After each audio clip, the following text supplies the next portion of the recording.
আমাকে এফআইআর করাতে হচ্ছে পুলিশ। আমি এই পুলিশকে চিনি না, আমি এই পুলিশকে চিনি না, আমি এই পুলিশকে চিনি না।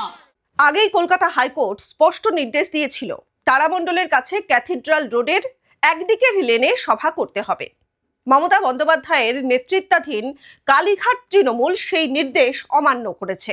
এমনই অভিযোগ তুলে এবার শতপ্রণোদিত হয়ে আদালত অবমাননার মামলা রুজু করল কলকাতা পুলিশ। লালবাজার সূত্রের খবর যে সভার উদ্যোক্তা এবং আহ্বায়কদের বিরুদ্ধে হেয়ার স্ট্রিট থানায় একটি মামলা রুজু করা হয়েছে। পুলিশের অভিযোগ যে কালীঘাট তৃণমূল ক্যাথিড্রাল রোডের 2 লেন জুড়েই সভা করায় যান চলাচল ব্যাহত হয়েছে 21শে জুলাইয়ে। তার প্রভাব শহরের নানা অংশেও পড়েছে, নানা জায়গায় যানজট সৃষ্টি হয়েছে। আদালত স্পষ্ট জানিয়েছিল রাস্তায় একই দিকে সভা করতে হবে, অন্য লেনটি খোলা রাখতে হবে গাড়ি চলাচলের জন্য, যাতে যানজট সৃষ্টি না হয়। আর এই স্পষ্ট নির্দেশ দেওয়া সত্ত্বেও কালীঘাট তৃণমূল তা অমান্য করেছে বলে অভিযোগ পুলিশের।